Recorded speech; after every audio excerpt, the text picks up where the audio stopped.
nombre es Rocío Gócer, especialista de bienestar docente del Ministerio de Educación. Muchas gracias por acompañarnos en nuestro webinar Cómo hacer de nuestras aulas espacios de cuidado y autocuidado. Este es el cuarto webinar del año que realiza la Dirección de Promoción del Bienestar y Reconocimiento Docente, referidos a temas de bienestar docente.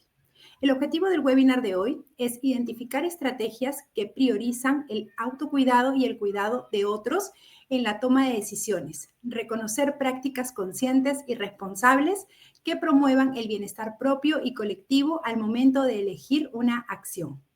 Aprovecho este espacio para invitarles a visitar la plataforma Educación Te Escucha, la cual ofrece diversos recursos orientados a la promoción, protección, cuidado y autocuidado de la salud física y socioemocional, tanto a los docentes como de la comunidad educativa en general. Estos materiales ofrecen apoyo frente a situaciones desafiantes o retadoras que pueden presentarse tanto en el ámbito profesional como en el personal. La plataforma pone a su disposición recursos en distintos formatos: textos, infografías, audios y videos, que cumplen diversos propósitos: informar, orientar, aconsejar, promover la reflexión y fomentar prácticas saludables. Reitero mi agradecimiento y felicitaciones a los docentes, directivos y comunidad educativa en general que nos acompañan esta tarde. Reciban un cordial saludo en nombre del Ministerio de Educación y de la Dirección de Promoción del Bienestar y Reconocimiento Docente. Les invitamos a realizar sus consultas en el enlace que se encuentra en los comentarios, en caso nos vean por el Facebook de Perú Educa, o si lo hacen por el Facebook del Minedu, pueden realizar sus consultas de forma directa a través de la caja de comentarios. Al final del evento daremos un espacio para responder sus preguntas e inquietudes. Ahora quiero darle la bienvenida a Nani Piz. Ella es PhD en Psicología por la Universidad de Columbia, magíster en Estudios Cognitivos en la Educación con concentración en Desarrollo Humano por la misma universidad y licenciada en Antropología por la Pontificia Universidad Católica. Es profesora principal a tiempo completo del Departamento de Psicología de la PUC y directora académica de Responsabilidad Social en dicha universidad. Nani es coordinadora del proyecto Ser Adolescente en el Perú, que tiene convenio entre UNICEF y PUC. Miembro del Grupo de Investigación en Psicología, Cultura y Género. También es miembro fundadora de la comunidad Aprendizaje con Bienestar. Nani, bienvenida y muchas gracias por acompañarnos esta tarde y compartir con nosotros todo lo que tienes preparado para nuestra comunidad educativa. Adelante. Muchas gracias, Rocío, y muchas gracias por esta linda invitación. Es para mí una enorme alegría poder conversar con ustedes hoy día, sobre todo de un tema que nos moviliza tanto, nos preocupa tanto y nos es como docentes tan urgente. Sabemos que las escuelas no han vuelto a ser las mismas desde lo que vivimos durante la pandemia, en todo sentido, no han vuelto a ser las mismas porque hemos cambiado y porque la situación ha cambiado. Sabemos que enfrentamos cotidianamente la sensación de alerta, de alarma por los cambios en los índices de bienestar y salud mental y que enfrentamos como docentes muchos retos que nos llevan a tener que pensar las aulas como un espacio de cuidado y de autocuidado. Lo bueno de esto es que el tema se ha puesto en el tapete, se ha puesto como algo urgente a considerar y de ahí que lo que vamos a conversar hoy día. He preparado una pequeña presentación, si me pueden ayudar compartiéndola. Muchas gracias. Como decía Rocío, la pregunta que nos reúne es cómo trabajamos en hacer de nuestras aulas espacios que promuevan el cuidado y el autocuidado. Quiero dirigirlos antes de empezar, o esto es parte, antes de empezar. Sí, vamos a la siguiente, por favor. Esta pregunta articula una serie que hacemos en una bonita alianza que tenemos entre la Fundación Vice y el Ministerio de Educación para trabajar cómo fortalecer las habilidades socioemocionales, específicamente docentes. En este espacio van a poder encontrar videos, infografías, podcasts y materiales. Llevamos en una sexta temporada, hemos trabajado planteándonos preguntas desde antes de la pandemia y luego del retorno de la misma, para tratar de ver cómo conocer nuestras emociones, identificar lo que nos está pasando y fortalecer nosotros nuestras habilidades socioemocionales contribuye a su desarrollo en el aula. Entonces pueden mirar por ahí si les da más curiosidad el profundizar algunos de estos temas.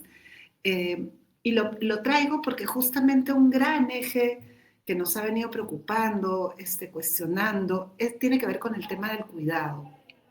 Si bien a nadie se le ocurriría discutir que el cuidado no es relevante, honestamente no hemos sido educados en cómo cuidarnos, ni en cómo cuidarnos necesariamente, ni en cómo cuidar de otros.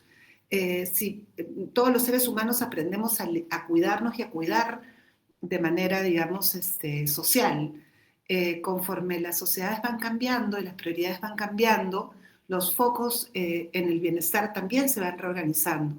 Y tenemos ahorita, digamos, una mirada mucho más consciente de la importancia del rol docente en términos del cuidado. Si a la mayoría de ustedes les pregunta a sus padres o abuelos, la escuela no era entendida como un espacio de cuidado. Sin embargo, ahora sí consideramos que parte fundamental de nuestro rol es el ejercicio del cuidado.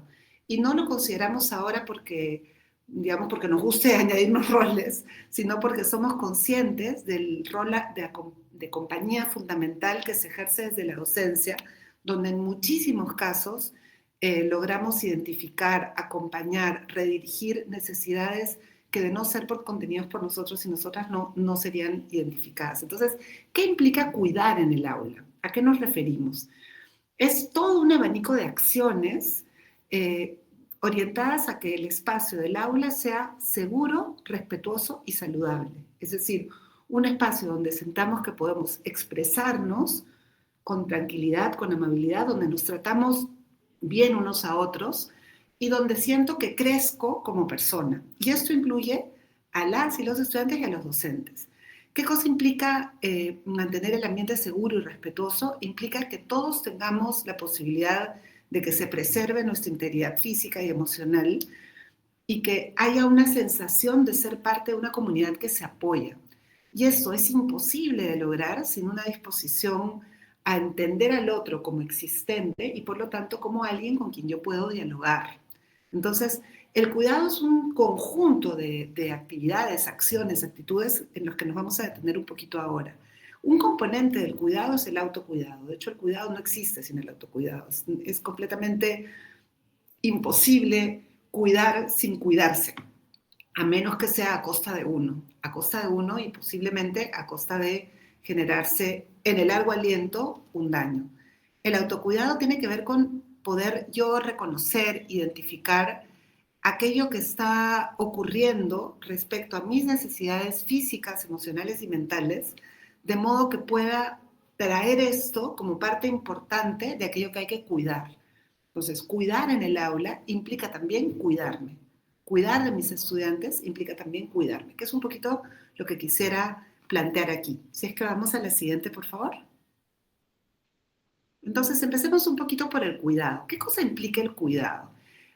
Un primer punto de partida es el entender el aula, además de como una comunidad de aprendizaje, como una comunidad, digamos, que crece junta en términos de sus aprendizajes, también implica partir de la idea de que estamos perteneciendo a un colectivo, de que yo como estudiante formo parte de este grupo que va a respetarme y reconocerme. Va a reconocerme en tanto ser humano, pero también en tanto perteneciente a un espacio compartido donde hay una sensación de apoyo y respeto. Este es uno de los grandes lugares donde las y los docentes pueden hacer una enorme diferencia, trabajar en sus aulas en la idea de equipo entre las y los estudiantes. Eso es un reto mayor a ciertas edades que a otras. De hecho, hay momentos en que el aula funciona más por pequeños grupos, en que los grupos a veces tienden a estar incluso en algunas situaciones de rivalidad unos con otros o de distancia unos con otros, y todo eso, como ustedes saben, es parte del desarrollo del ciclo vital. Hay momentos donde se trabaja, digamos, la proximidad de manera distinta. Cuando somos más chiquitos tendemos a tener, más relaciones diádicas, luego en grupos más grandes. Sin embargo, en cualquier escenario se puede trabajar un sentido de pertenencia, se puede trabajar con la sensación de que yo, además de tener a mi mejor amiga tal o a tener a mi grupo de amigos tal, formo parte de esta comunidad llamada aula, número tal o nombre tal, a cargo del docente o la docente tal. Esa sensación de pertenencia va a ser protectora y va a dar un sentido de comunidad desde el cual es más sencillo trabajar procesos de cuidado y autocuidado. Además de eso, una cosa que posiblemente no nos enseñaron a nosotros y nosotras cuando íbamos a la escuela, pero que desde ya los primeros trabajos de Auswell sobre aprendizaje significativo se planteaban como indispensables, era lograr hacer del aula un espacio donde se traigan las emociones. Las viejas, bueno, no quiero decir viejas, pero más antiguas pedagogías entendían que uno dejaba, digamos, su aparato emocional fuera del aula para realmente centrarse en la razón, en lo mental, en aprender. Y por lo tanto, el intercambio emocional era visto como algo negativo, algo que entorpecía el proceso de enseñanza-aprendizaje. Las nuevas, digamos, herramientas que tenemos para saber cómo funciona la mente humana, desde digamos, técnicas de escaneo cerebral hasta evidencias recogidas por otro tipo de medios más casuísticos, nos muestran una y otra vez que las personas aprendemos mejor en tanto conectamos lo que pensamos y lo que sentimos de manera explícita. Es decir, traer las emociones al aula no solamente es un derecho, no solamente es una necesidad, sino es una potente fuente de aprendizaje. Entonces, el traer en un aula el cómo me siento hoy, el me siento confundido, me siento cansado, me siento preocupado, me siento aburrido, eso es un insumo para generar mejores aprendizajes. Un aula donde hay intercambios emocionales, es decir, donde yo puedo hablar desde el yo, puedo hablar de cómo me siento, puedo decir qué cosa me está frustrando, va a ser un aula donde nos sentimos seguros de sentir y de cuidar las emociones que uno y otro tengan. Hay numerosas estrategias para promover eso, desde poner, no sé, la escala de Mafalda, cómo me siento hoy, y que cada uno marque cómo se va sintiendo, hasta el que cada uno salude de acuerdo a cómo se siente, o el que hayan espacios para entender eso que se está viviendo desde la dimensión emocional. Y por último, una cuestión fundamental e indispensable es que se trabaje sistemáticamente en una comunicación que sea a la vez cuidadosa y respetuosa. Es decir, donde hayan acuerdos de comunicación que no falten el respeto al otro, así sea mi amigo, que es una frase típicamente usada muchas veces en la adolescencia. No, profe, yo le estoy hablando mal, pero es mi amigo. O a ella le gusta que le digan así, ¿no? Si ponemos reglas o acuerdos más bien que son adecuados para la comunicación, donde haya cuidado y respeto al comunicarnos, hay ciertas formas que aún así sean vistas de a dos como adecuadas, al grupo se le van a hacer sentir como inadecuadas. Parte de la comunicación cuidadosa es el proceso de validación sin juzgamiento, que lo vamos a ver, y también el atender a los tiempos. No todos nos comunicamos igual, no todos nos abrimos con la misma facilidad, a algunos nos cuesta comunicarnos más en algunas cosas que en otras, y ustedes como docentes van viendo eso con mucha claridad en sus estudiantes. Entonces, parte del proceso de promoción del cuidado entre pares es un docente que lidere a que respetemos y seamos pacientes con las maneras de comunicarse de las otras personas. ¿Podríamos ir a la siguiente, por favor? Un punto fundamental, les decía, tiene que ver con validar emociones. ¿Qué cosa es la validación emocional? La validación emocional tiene que ver con comunicarle a la otra persona o incluso comunicarnos a nosotros y nosotras mismos que eso que sentimos existe y está dado. Es decir, lo que yo siento no puede no ser. Lo que yo estoy sintiendo, lo estoy sintiendo. Y por lo tanto, lo único que tengo que hacer es acogerlo y reconocer que existe. Eso que sentimos, las emociones que sentimos, tenemos derecho a sentirlas en tanto están. Entonces, cuando le decimos a alguien, no te sientas así, no te sientas triste, no te sientas preocupado, ponte bien, no hay ningún motivo para que estés así, estamos invalidando emociones. Estamos diciéndole que desde fuera, desde como nosotros entendemos la realidad, más allá de la vivencia de esa persona, estamos atribuyendo al que la persona no tiene derecho a sentirse como se siente. Y eso es profundamente desgastante y fuente de mucha inseguridad. Aprender a acoger las propias emociones es mucho más, y por lo tanto regularlas, es mucho más sencillo, mucho más posible en tanto haya un entorno que me valide. Entonces, dada la historia y contexto que has vivido, entiendo que te sientas así. Probablemente esa emoción es displacentera y probablemente sería mejor que no, quisiera que no la sientas, para que no te sientas mal, pero reconozco que la sientes en tanto está ocurriendo. Entonces, ¿qué cosa hago yo para validar lo que los otros están sintiendo? Escuchar primeramente lo que están diciendo, cómo están nombrando sus emociones, no cuestionar cómo las entienden. Si yo estoy entendiendo esto como algo que me genera ira, el mejor camino para que la persona analice si es ira o es molestia es dejar que exprese lo que está sintiendo, que pueda decir aquello que está sintiendo. Acompañar a una persona emocionalmente implica, en primer término, acoger, no juzgar. Algo que podemos hacer, tal como en la imagen, es refrasear, acompañar cálidamente con el cuerpo, con la voz. Ayuda también a, digamos, una cosa que ayuda mucho, sobre todo si hay una situación de desregulación emocional, es ayudarlo a dimensionar. ¿Es ira? ¿Es de 0 a 10? ¿O es más o es menos? Dando siempre la opción de modo que no se sienta un juzgamiento. En las aulas donde las emociones son válidas, suelen regularse mejor, contrariamente a lo que pensamos. Cuando no expresamos, cuando no validamos emociones, resulta mucho más difícil expresarlas y por lo tanto tienden a embotellarse o a salir actuadas en conductas que no necesariamente suman y construyen. ¿Podemos ir a la siguiente, por favor?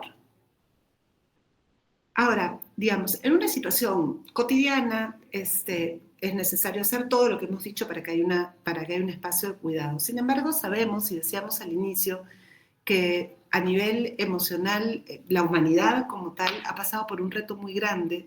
Las cifras de afectación a la salud mental sabemos que se han transformado significativamente en la pospandemia, que han crecido las cifras de ansiedad, depresión, ha crecido la ideación suicida. En todas las etapas del ciclo vital ha cambiado la configuración eh, en torno a estos temas y que no es un fenómeno solamente peruano, que es un fenómeno global. Y que como docentes nos enfrentamos más cotidianamente a tener que gestionar crisis que antes o eran más eventuales o eran de otra intensidad. Y que si bien en las escuelas hay psicólogos, hay psicopedagogos, hay acompañamiento de distinto tipo, muchas veces nosotros somos la primera línea. Somos los primeros que acogemos a un estudiante en crisis. Y eso puede abrumarnos, puede hacer sentirnos impotentes, puede también afectar nuestro propio bienestar. Y por eso es muy importante ante escenarios de este tipo trabajar en primeros auxilios psicológicos. Yo les voy a compartir aquí, si vamos a la siguiente, algunos tips básicos sobre primeros auxilios psicológicos. Les recomiendo de corazón que sea algo que pidan en sus escuelas, que soliciten recibir los primeros auxilios psicológicos. Los puede aplicar cualquier persona que haya recibido capacitación en primeros auxilios psicológicos. No son algo que aplican solamente los psicólogos o psicólogas. Los pueden aplicar ustedes como docentes a otros docentes y a sus propios estudiantes. Y es una herramienta sumamente poderosa. ¿Por qué? Porque de un lado me permite gestionar la situación y de otro lado me permite también a mí tener clara mi labor en ese contexto. Entonces, al mismo tiempo que cuido, trabajo en mi autocuidado al ejercerlos. ¿Qué son los primeros auxilios psicológicos? Es la sistematización de la respuesta humana de apoyo a otro ser humano. A otro ser humano que identifico en alguna crisis, en algún nivel de sufrimiento, que puede necesitar ayuda y está actuando en ello en ese momento. Es decir, por eso son primeros auxilios. No es algo que está ocurriendo, digamos, dilatada y postergadamente, sino es mi acompañamiento y respuesta ante una persona que está en ese momento enfrentando una situación que demanda acompañamiento. Algunos profesionales deberían recibir esto como parte de su formación. Yo considero que los docentes deberían trabajar en primeros auxilios psicológicos, sin duda, debería ser parte de la currícula. Lo mismo que profesionales que están cotidianamente enfrentando situaciones de crisis con otros. Entonces, ¿qué cosa implica? Es una ayuda práctica que no es invasiva, no invade lo que la persona está viviendo, simplemente observa y acompaña y contiene. Atiende necesidades básicas, agua, comida, información, contención. Ayuda a recuperar, reconfortar y a volver a la calma, no a resolver el problema, no a salir de la crisis, sino a volver a una situación de calma donde se puede actuar de mejor manera y donde uno es protegido del peligro más extremo, ¿no?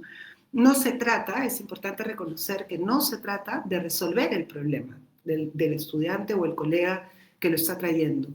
Se trata de acompañarle a recuperar la calma.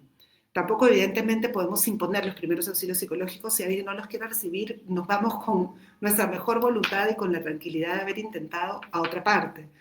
Esa es una posibilidad que podemos compartir, y cualquier persona que ha sido capacitada en primeros auxilios psicológicos puede realizarlo. Esto, quiero detallar, no es propiamente una capacitación en primeros auxilios psicológicos lo que están recibiendo ahorita, sino son algunos lineamientos para poder motivarles a que sea algo que puedan pedir en sus escuelas o seguir indagando. Vamos al siguiente. ¿Qué implican los primeros auxilios psicológicos? Implican 3 procesos humanos que nos resultan muy naturales desde que somos muy chiquitos. Desde que enfrentamos los primeros desconciertos ante la conducta de otras personas. Implica observar, escuchar y conectar. ¿Qué cosa observo? Reconozco la situación, la identifico y priorizo la atención a quien lo está necesitando. Si encuentro a un estudiante en un llanto descontrolado, y a otro observando, quizás a quien priorizo es a quien no está pudiendo contenerse emocionalmente, ¿no? O quien veo en una situación más visible de sufrimiento. Considerando la vulnerabilidad y el estado de alteración de la persona y tratando de identificar necesidades básicas. Suena tonto, pero una persona llorando desconsoladamente, antes probablemente que un abrazo, lo que necesita es un Kleenex, un pedazo de papel higiénico, pero necesita posiblemente un vaso de agua antes de tener la capacidad de hablar. Entonces, ver cuáles son esas primeras necesidades. Por último, escuchar, que es una habilidad sumamente valiosa, lamentablemente subestimada y muy reparadora. Es una de las habilidades socioemocionales más reparadoras que existen. Es ese momento en que se establece una relación con la persona que está afectada, que está en sufrimiento, de manera horizontal, respetuosa, para solo escuchar y llevarla a la calma, no para resolver, no para decirle lo que tiene que hacer, no para juzgar la situación, no para digamos, indagar más en profundidad de lo que la persona está abriendo. Es una escucha que se orienta a la calma, no a buscar la causa del problema. Es decir, no abrimos, creo que la regla de oro es no se abre nada que uno no pueda cerrar. Si esa persona está en sufrimiento y yo abro más, indago más, posiblemente le ocasiono más sufrimiento. Lo que necesita probablemente esa persona es poder ser acompañada, estar en calma, para encontrar un espacio de escucha quizás profesional o otro espacio más profundo que necesite. Y por último, conectar, fomentar autonomía, optimizar estrategias de afrontamiento, tomando en cuenta las necesidades que la persona tenga y dirigirla a los recursos convenientes. Entonces, volvemos al ejemplo. Veo a un estudiante desconsolado o desconsolada en el patio y a otro cerca de él. Observo la situación, observo qué es lo primero que necesita. Necesita un vaso de agua, necesita sentarse, necesita Kleenex. La escucho o lo escucho y acojo lo que me quiera compartir, y luego que lo que le encuentro en un espacio de calma, le dirijo, por ejemplo, al espacio psicopedagógico de la escuela, o si es a la salida, al adulto que tenga a cargo. Entonces, esos primeros momentos hacen toda la diferencia en el manejo de la crisis. Vamos a la siguiente, por favor.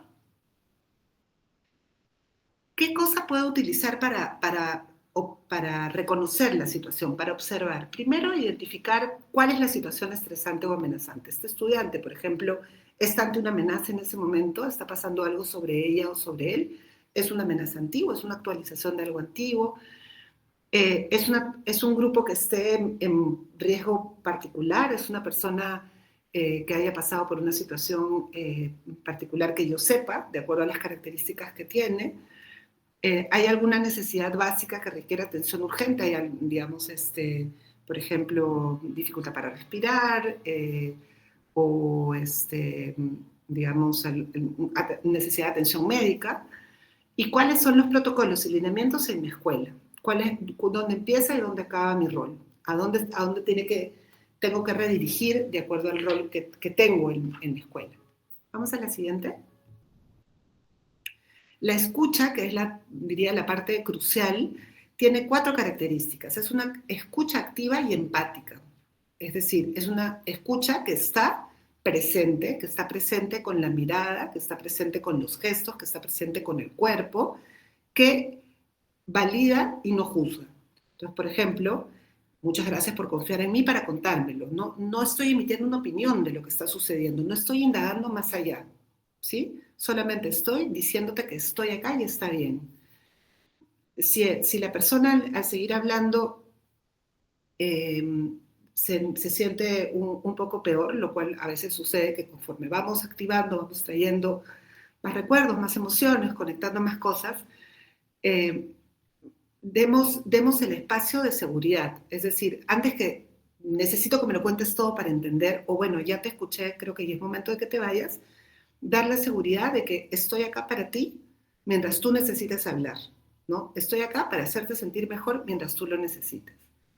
No interrumpir, no apurar. Decíamos hace un momento que un criterio de cuidado en el aula es reconocer las distintas maneras en que las personas se comunican y los ritmos a los que se comunican. Parte de eso es dejar a la persona que hable al ritmo que necesite, ¿no? A veces cuando estamos en sufrimiento, cada palabra sale de un lugar muy, muy doloroso y muy difícil, ¿no? O cada palabra cuesta mucho mencionarla, ¿no? No apuremos ese proceso, dejemos que las palabras salgan como tengan que salir, ¿no? Hacer cosas como mirar el reloj, decir ya voy, hacerle a la persona sentir apurada, ¿no? Y no establecer contacto físico, evidentemente, en caso de que no esté apropiado o no sea seguro, pero tampoco acercarse si es que somos una persona que más bien va a incrementar la situación de sufrimiento. Vamos a la siguiente. ¿Qué estrategias podemos usar para calmar a una persona en crisis? Una de las cosas que más sirven para calmar a una persona en crisis es estar en calma. Y eso es difícil porque nosotros pues no somos, digamos, no somos robots, no somos, digamos, máquinas que no sienten ni reaccionan a lo que los otros están sintiendo. Cuando vemos a nuestros estudiantes de sufrimiento no duele.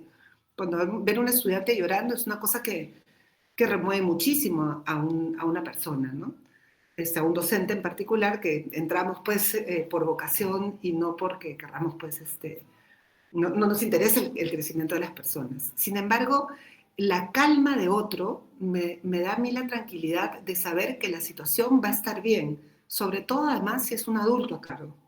Entonces, intentar tener tranquilidad, hablar con una voz suave, tranquila, calma, va a de por sí destensar la situación y ayudar a que la persona tranquilamente se vaya calmando. Entonces, en lugar de decir, ¿qué te pasa?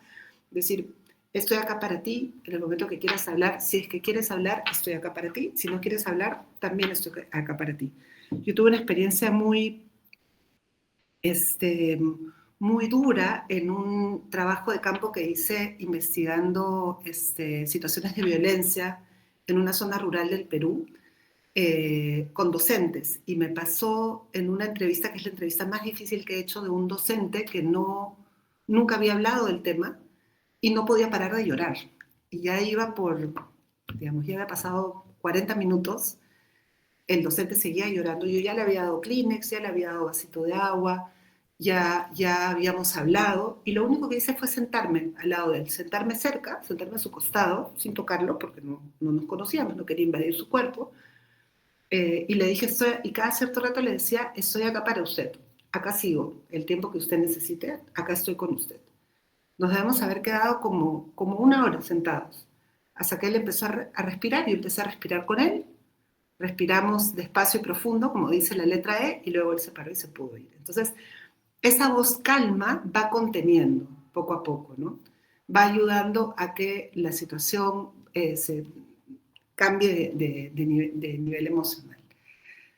Aunque sea para que la persona pueda irse tranquila a buscar otros recursos, sin estar en riesgo, ¿no? Y también ayuda a explicar y normalizar las reacciones de acuerdo a lo que se ha vivido. Es decir, entiendo que te sientas así si es que ha pasado esto, ¿no? Si hay alguien que te ha agredido, entiendo que te sientas así. Si es que esto te ha causado mucho dolor, entiendo que estés llorando. Es normal que te sientas así. Parte de lo que ocurre es que, sobre todo además con personas en desarrollo, con niños, con adolescentes, es que la propia emoción puede también asustarnos, puede asustarnos cómo nos estamos sintiendo. Entonces, una voz calma que normalice la situación ayuda a tranquilizar.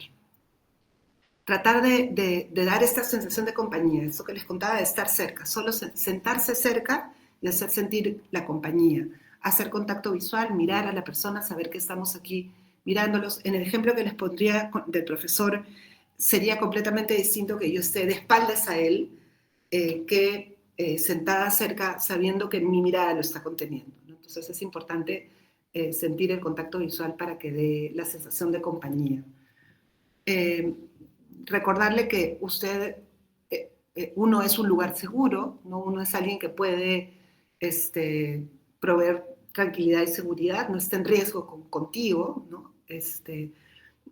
Si es que existe la posibilidad, como en el caso de este profesor que les conté, respirar juntos, despacio y largo, hasta 10 y hasta 10.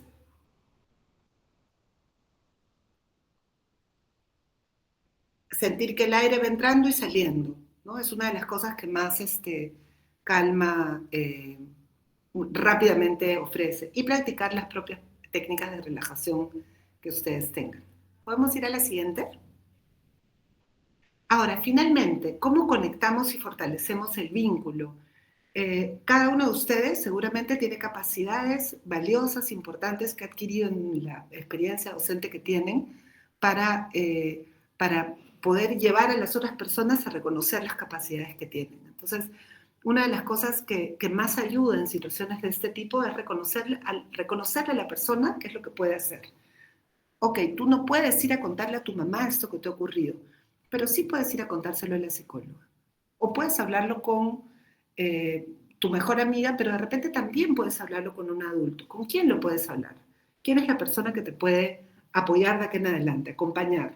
¿A quién necesitas decírselo? Entonces, reconocer qué cosa trae la persona, la agencia de la persona, para resolver la situación. Identificar personas clave es fundamental. Dejar a un niño o un adolescente luego de una crisis sin tener un familiar o persona de apoyo a la cual conectar es delicado. De hecho, me parece que parte del protocolo es identificar adultos que puedan hacer un seguimiento a la situación. Recomendar el acceso a servicios, acompañamiento psicológico, de no haber en la escuela centros alrededor de la escuela o en la localidad. Que esta información esté actualizada, porque es muy frustrante y muy difícil para una persona que acoge y dice, sí, voy a buscar ayuda a llegar y que no funcione, ¿no? Que las estrategias que traiga sean estrategias que le resulten valiosas y que vayan a funcionar. Imponer una estrategia de afuera no necesariamente sirve. Y también, digamos, estas son complementarias, ¿no? Fomentar estrategias de respuesta positiva y desaconsejar estrategias de respuesta negativa. Es decir, centrarse en cuál es la estrategia en la que vas a actuar en la situación más que en aquello que no vas a hacer o que vas a dejar de hacer. ¿Qué cosa vas a hacer para estar bien, para sentirte mejor, para que esta situación mejore? Vamos a la siguiente, por favor. Si regresamos un ratito a la anterior, disculpen que estaba tomando mi cafecito porque se me secó la garganta. Hemos visto una serie de estrategias de cuidado y sobre todo nos hemos enfocado más en el cuidado particularmente en situaciones de crisis. Todo esto, todo este acompañamiento y la promoción del cuidado también tiene que empezar por uno mismo. La caridad empieza por casa, como bien se dice. Nosotros cuidamos de otros desde una situación de autocuidado. Entonces, sí, vamos a la siguiente, por favor. ¿Qué cosa es el autocuidado? El autocuidado tiene que ver con un conjunto de conductas dirigidas hacia uno mismo para justamente tratar de leer, reconocer, identificar y gestionar aquello que afecta mi propio beneficio y mi propio bienestar. A lo largo de la vida, numerosas veces, de manera cotidiana, encontramos situaciones, experiencias que promueven mucho, que promueven nuestro bienestar y que afectan nuestro bienestar. Eh, el proceso de autocuidado tiene que ver con poder leer la situación, poder leer aquello que me resulta, que me lleva al autocuidado, digamos, a una situación de bienestar, perdón, de aquello que lo afecta. Y esta lectura de punto de partida es fundamental. Muchas veces, antes que un problema de gestión de lo que me hace daño o afecta mi bienestar, tiene que ver con que no lo conozco del todo. Y esto no es muy sorprendente si atendemos a este segundo cuadradito, a esta segunda parte, ¿no? Muchas veces no hemos aprendido a cuidarnos. Eh, hay esta cultura global, digamos, que es parte del capitalismo, del neoliberalismo, que favorece la extrema productividad como un valor. Entonces, trabajar bien es ponerse la camiseta. Ponerse la camiseta significa trabajar más horas de las que mi contrato dice, de las que me pagan, de las que a veces es saludable para mí mismo. Y trabajar con mucha intensidad, lograr mucho, ¿no? El éxito no es hacer lo que tengo que hacer, es hacer más de lo que tengo que hacer. Y si miramos las imágenes incluso de éxito que tenemos de las personas, generalmente son personas que exceden, en muchos casos, en momentos de su vida contra su propia bienestar o salud, aquello que se espera. Entonces, creo que es muy importante reconocer que no hemos necesariamente aprendido a cuidarnos como parte de nuestro aprendizaje. Las escuelas han empezado a hablar de cuidado y autocuidado hace menos de una década, ¿no? Si bien en otras partes del mundo, en culturas más bien orientales, el tema ha estado más instalado, Occidente llega a este tema bastante tarde.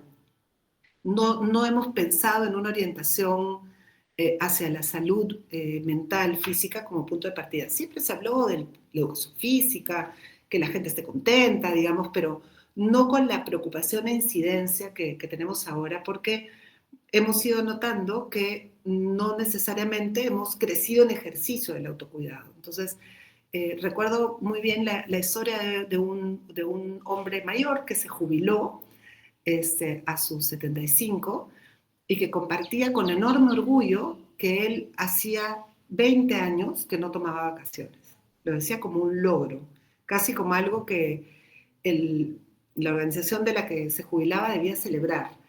Y sus pares lo reconocían en su ceremonia de jubilación, lo aplaudían como algo que debía ser un modelo a seguir. Esa decisión que él tomó es bastante curiosa porque implica el sacrificar el espacio, o sea, no había ningún beneficio en que no tomara vacaciones, no era que vendió sus vacaciones, le pagaron más y disfrutaron, digamos, no había beneficio alguno, era solo el éxito de haberse puesto la camiseta durante todo ese tiempo. Entonces, creo que refleja muy bien una noción muy pobre del cuidado, ¿no? Hacia uno mismo. El descanso es un derecho, el tiempo muerto es un derecho, el tiempo en el que no hacemos nada. Pero no solamente es un derecho, es una profunda necesidad. Estamos en un déficit de autocuidado cuando tenemos mucho más demanda que lo que podemos hacer. Es decir, cuando la persona no tiene la capacidad de emprender respuestas que le permitan cuidarse, ya sea porque está acostumbrada a seguir sin parar o porque no ha aprendido esas estrategias. Entonces veamos un poquito sobre el autocuidado. Vamos a la siguiente, por favor. ¿Qué cosa es trabajar en mi autocuidado? Una de las cosas que más claramente se ha identificado como valiosa para el autocuidado tiene que ver con las redes de soporte. Como hemos visto al hablar de los primeros auxilios psicológicos, el corazón de los primeros auxilios psicológicos tiene que ver con el vínculo con la otra persona, con la escucha recibida por la otra persona. Entonces, Parte del proceso de cuidarse tiene que ver con sentirse miembro de una colectividad que me conoce, me acepta, me acoge, me permite reflexionar. Muchas veces, conforme vamos avanzando en la vida, a diferencia de los chicos, chicas con los que ustedes trabajan, vamos viendo a nuestro grupo de pares cada vez menos, vamos teniendo soportes emocionales cada vez menores. Tenemos, digamos, el soporte de la familia, por supuesto. La familia también es un montón de trabajo, ya sea la familia, digamos, construida por uno, o la familia nuclear de origen, mi familia de origen, mis padres, mis abuelos, o mi pareja, mis hijos. Todos esos grupos suelen ser también fuente de demandas, fuentes de trabajo, fuente de satisfacciones que cubrir para otros, de necesidades que cubrir para otros. No es que no haya soporte en esos grupos, definitivamente lo hay. La familia es un lugar fundamental para promover el autocuidado. Pero al mismo tiempo se ha encontrado que las personas que tienden a tener redes de soporte, grupos de soporte, amigos, pares, para trabajar en su autocuidado, les va muchísimo mejor. Y trabajar en su autocuidado puede ser tener un espacio para compartir. Esto llevado a la escuela resulta fundamental. Si tuviéramos la posibilidad de construir en nuestros colegas una red de autocuidado que nos permita no solamente, digamos, intercambiar casos difíciles de este estudiante que está pasando esto, o de esta actividad que viene que hay que organizar, sino aplicando lo mismo que aplicamos en nuestra aula, ¿cómo me estoy sintiendo? ¿Qué me está faltando? ¿Qué necesidad estoy teniendo? No para que el otro me la resuelva, probablemente el otro tiene muchas cosas que resolver también, muchas necesidades que acoger también, sino para que podamos ser fuente de validación, de escucha, de soporte unos con otros. Probablemente nuestras escuelas serían lugares de mayor cuidado para nosotros, lo cual a su vez se replica en nuestros estudiantes. Entonces, generar redes, grupos donde compartamos el día a día, compartamos cómo nos sentimos, compartamos los retos de la docencia, es una gran estrategia. De hecho, hay escuelas donde estos espacios a veces son habilitados por los propios departamentos psicopedagógicos, o a veces son las mismas redes de docentes que se organizan, a veces son redes informales, y son fuente de mucho bienestar, porque la labor docente es demandante, no se los voy a decir a ustedes, es demandante cognitivamente, pero también es demandante afectivamente. Y tener este tipo de espacios nos ayuda justamente a sentirnos más seguros, más pertenecientes, más en consonancia con un proceso que estamos compartiendo, no como algo que estoy viviendo yo en mi individualidad. Vamos a la siguiente, por favor. Además digamos, de las redes que son más bien compartidas, para trabajar yo, digamos, individualmente en mi autocuidado, es muy importante saber cuál es el límite. Muchas veces paramos cuando nuestra batería está en cero. O sea, si lo comparamos con la batería del celular, claro, yo puedo poner a cargar mi celular cuando dice 0% y se apaga, pero va a demorar más en prender, ¿sí? No debería, casi nunca ponemos a cargar nuestro celular cuando esté en cero. Cuidamos mucho el celular. De hecho, cuidamos a veces la batería del celular más que nuestra propia batería. Nosotros no debemos parar cuando estemos en cero. Nosotros debemos identificar que estamos en 50 de energía. Y cuando estemos en 30 o en 20, debemos saber cuándo se puede parar. ¿A qué me refiero cuándo parar? ¿Cuándo parar en el sentido más amplio de la palabra? ¿Cuándo parar de trabajar? ¿Cuándo parar de acoger nuevas fuentes de tensión? Cuando no es el momento para mí para acoger a otra persona, no puedo en este momento, estoy con una carga muy fuerte, estoy con batería en 30, entonces mejor lo detengo, ¿no? En este momento lo redirijo. Cuando no puedo ser una fuente digamos, de acompañamiento, de diversión, de recreación, así quiera, ¿sí? Y eso es importante pensarlo, no solamente experimentarlo en ensayo-error, pensarlo. Y aquí, claro, las máximas externas a veces no sirven, porque Hay personas que se levantan muy temprano y funcionan muy bien toda la mañana, y a cierta hora del día su batería se descarga. Y hay personas que no funcionan, digamos, muy intensamente hasta la noche y van quemando su propia batería y no lo notan hasta después. Lo más importante es leernos, encontrar un momento para detenerme y leerme. ¿Cómo estoy en este momento? ¿Cómo me estoy sintiendo? ¿Cómo está mi nivel de cansancio? ¿Cómo está mi nivel de comida? ¿Qué estoy sintiendo en este momento?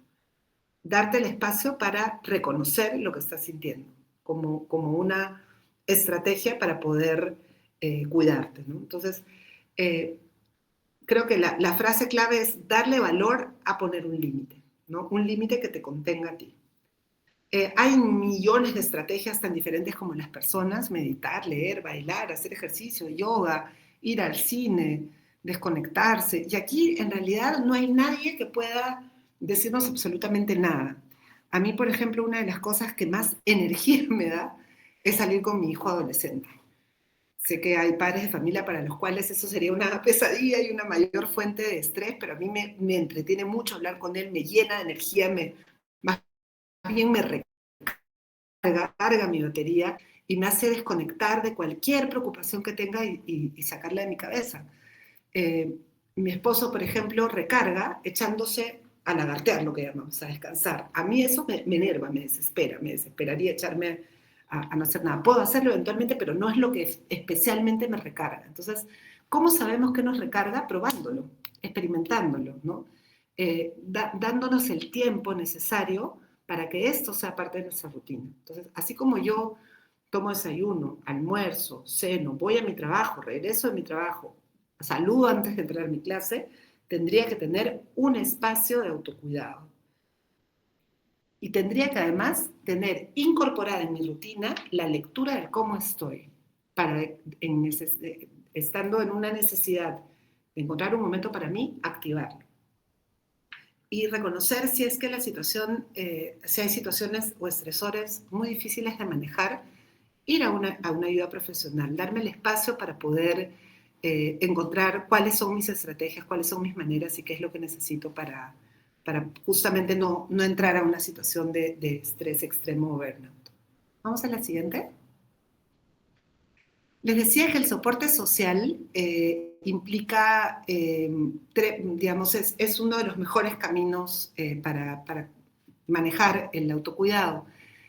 Aquí hay algunos elementos valiosos si es que consideraran pensar en su escuela a nivel de pares como un espacio de autocuidado, ¿no? Encontrar un espacio seguro con docentes afines, no impuesto, con el cual conversar, compartir sentimientos, de repente ni siquiera compartir pues qué hice el fin de semana, de repente no tiene que ser un espacio de socialización, sino un espacio incluso orientado a cómo está la labor, ¿no? Intercambiar aquella situación respecto a las situaciones que son difíciles y también encontrar, digamos, qué recursos puede necesitar el grupo para seguir creciendo. Vamos a la siguiente. Esta es la última frase con la que quería dejarlos, o la última idea con la que quería dejarlos antes de pasar al tiempo de preguntas. Hemos hablado del cuidado como una capacidad humana y del autocuidado como una necesidad. Así no consideremos nuestra labor como una labor de cuidado, tenemos que autocuidarnos. Autocuidarse no es eludible, pero además, siendo docentes, trabajando tan cerca de otros y otras que requieren nuestro acompañamiento, no es posible no practicar el autocuidado. Entonces, la mejor manera de hacer del aula un lugar seguro es empezando por cuidarnos a nosotros y nosotras mismas. Eso, yo quisiera recoger cualquier pregunta, duda, comentario que tengan. Estoy aquí encantadísima de acogerlo.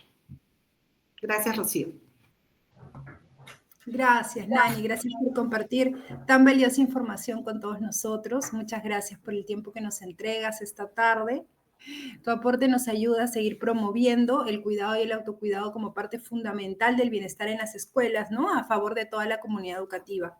Ahora sí, vamos a leer las preguntas que hemos podido rescatar, que nos han dejado nuestros participantes. Mira, la primera dice lo siguiente. ¿Cómo puedo involucrar a los padres de familia en los temas del cuidado y autocuidado para los estudiantes en el aula? Qué gran pregunta. Ese es un reto permanente porque muchos docentes experimentan que si bien las escuelas suelen hacer talleres, escuelas para padres, muchas veces quienes vienen a esos talleres o a esos espacios no son los que más lo necesitan o no son los que lo necesitan con urgencia, ¿no? Lamentablemente, es eso que decimos de una vida llena de ocupaciones sucede también con las familias. Las escuelas para padres están dirigiéndose principalmente a temas de autocuidado y cuidado y acompañamiento en los últimos años. Me encanta hablar con familias y creo que en el último año es cuanto más me han invitado a hablar con familias acerca de bienestar. Sabemos que hay una mayor sensibilidad porque hay una mayor preocupación y que es un momento en que los cuidadores entienden que la afectación que ocurrió por la pandemia está haciéndose más visible en sus hijos e hijas. Creo que para hablar de cuidado es sumamente importante ir al yo, es decir, esos cuidadores, esos padres y madres de familia, también deben tener distintos criterios de afectación a su cuidado. Y si ellos lo entienden como algo que ellos vivencian, ¿qué cosa significa una familia que cuida? Una familia que acompaña el crecimiento de manera cuidadosa y contenedora, poniendo límites, pero límites que organicen, límites que estructuren, con una disciplina positiva, con un estilo de crianza democrático, digamos. Como si partimos desde las necesidades que los cuidadores tienen en este proceso, va a ser fácil, bueno, va a ser fácil, pero va a ser más sencillo visibilizar la necesidad en el acompañamiento de sus hijos e hijas. Ahora, hay casos donde no es eludible, ¿no? Si estamos ante una situación de crisis, a una situación donde incluso he tenido que aplicar primeros auxilios psicológicos o he tenido que intervenir, involucrar al adulto es lo que manda, me parece que el protocolo, es lo que tiene que ocurrir. Y a veces, lamentablemente, el cuidador es parte de la situación o no está dispuesto a acoger la situación. Y en esos casos es fundamental que la escuela pueda ver cuál es la persona que mejor entrega el mensaje respecto a la necesidad de bienestar de su hijo o hija. Si estamos, por ejemplo, ante un adolescente que ha pasado una situación de crisis, el tutor puede entregar el mensaje y explicarlo. Quizás la psicóloga de la escuela o el psicólogo de la escuela puede acompañar y reforzar eso mejor. Quizás el director o directora. Es decir, dependiendo del tamaño de la situación, conviene que la necesidad de cuidado se visibilice.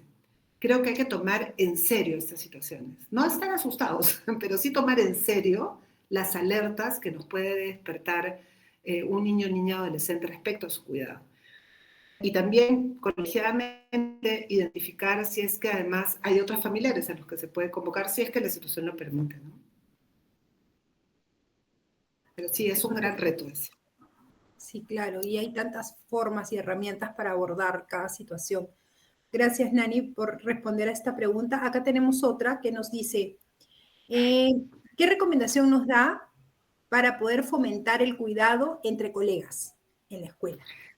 Qué linda pregunta. Es justamente lo que veíamos al final, ¿no? Yo creo que lo primero es tenerlo como meta. Muchas veces, así como antes le pedíamos a los niños y niñas que dejaran sus emociones fuera del aula y entraran a aprender, el mundo nos genera la fantasía de que llegamos al trabajo siendo estos seres racionales, ¿no? Dejamos afuera las preocupaciones, dejamos afuera la hora y media de transporte público para llegar al trabajo, dejamos afuera lo que estamos sintiendo y eso lo contenemos y lo controlamos. Lo regulamos como adultos responsables que somos, ¿no? Y eso en una escuela es complejo porque las situaciones nos activan emociones muy fuertes. Y también vivimos situaciones que pueden afectar directamente nuestra capacidad de cuidarnos, ¿no? Entonces, en muchas escuelas a nivel global se han implementado grupos de acompañamiento entre docentes, a veces por afinidad, a veces por grado, a veces por tema, a veces emergen de los docentes, a veces vienen de la dirección como una recomendación o como un mandato, a veces acompañados por psicólogos de la escuela, a veces no acompañados por psicólogos, pero básicamente se dirigen a estar uno ahí para el otro, escucharse y compartir experiencias, sin juzgar, sin juzgamiento. ¿Y por qué son tan buenos? Porque son un excelente modelado de lo que luego uno hace en el aula. Es decir, si yo comparto esta situación angustiosa que tengo con un estudiante que no sé cómo mirar ya, y soy acogida por 3 otros colegas que solo me escuchan, de repente no resuelven la situación por mí porque no pueden tampoco, pero me escuchan, normalizan, validan, me dan un par de sugerencias, yo regreso con el fortalecimiento, primero de que lo que estoy viviendo no está en mi cabeza, y segundo de que tengo un grupo de soporte al cual volver con más preguntas. Entonces, ese espacio tiende digamos, a transferirse positivamente a la manera como los docentes con más calma pueden, digamos, relacionarse con sus estudiantes. Entonces, sugeriría que se instale, que se conecte con 2 o 3 docentes, no tienen que ser 20, 30, además, cuanto más chiquito mejor también, mejor si hay más grupos distintos, ¿no? Con personas con las que uno se sienta cómodo y seguro, 3 o 4 docentes con los cuales todos los martes, no sé, almorzamos a la salida, ¿no? O pasamos el recreo tal conversando. Excelente, Habría que muchas empezar. gracias. Sí, claro, la idea es empezar. Nani, la última pregunta que tengo por aquí es, ¿cómo puedo fomentar, bienestar en el aula con mis estudiantes para apoyarlos de manera integral? Creo que eso responde a todo lo que hemos visto el día de hoy, ¿no? Justamente lo que hemos tratado, recapitulando, es de pensar en nuestras y nuestros estudiantes. Creo que es bien bonita tu pregunta porque me gusta mucho cómo cierras, ¿no? La idea es acompañarlos de manera integral. En el aula recibimos personas completas, no recibimos mentes, recibimos historias, mundos emocionales, mundos sociales, ¿no? Recibimos personas que están enfrentando distintos tipos de retos que ni siquiera conocemos. Entonces creo que eso primero, esa primera manera como tú los entiendes, es el punto de partida para promover bienestar. Entender que eso es algo de lo que me tengo que hacer cargo. Y lo siento, porque sé que los docentes ya se hacen cargo de muchas cosas en la escuela, pero de eso tenemos que hacernos cargo. Porque si no nos hacemos cargo, también lo recibimos nosotros en sus consecuencias, ¿no? Entonces, entender que parte del acompañamiento implica valorarlos en toda su integralidad. Y parte de lo que, bueno, algunas estrategias que hemos dado es tratar de fomentar un espíritu de cuerpo. Cuanto más cuerpo se sienta el aula, más fácil será comunicar emociones, ¿no? Una vez que estas sean comunicadas, validarlas, acogerlas en su integralidad y modelar en ellos esta capacidad de escuchar sin juzgar, ¿no? Nosotros, claro, como evaluamos aprendizajes, ajustamos conducta, tendemos, digamos, a corregir rápidamente, ¿no? Y claro, somos un modelo en eso también, pero en el mundo de la manera como una persona está entendiendo sus emociones, un ejemplo valiosísimo para la interacción entre pares es el que doy yo cuando valido a otro estudiante y lo ayuda a dimensionar, ¿no? A dimensionar qué es lo que está sintiendo. Entonces, esas son algunas de las estrategias que se pueden utilizar. Excelente. Muchísimas gracias, Nani. Bueno, nada, esta tarde lo que nos queda es agradecerte profundamente el tiempo y la dedicación que nos has brindado para absolver las consultas de nuestros participantes en torno al cuidado y el autocuidado en el aula.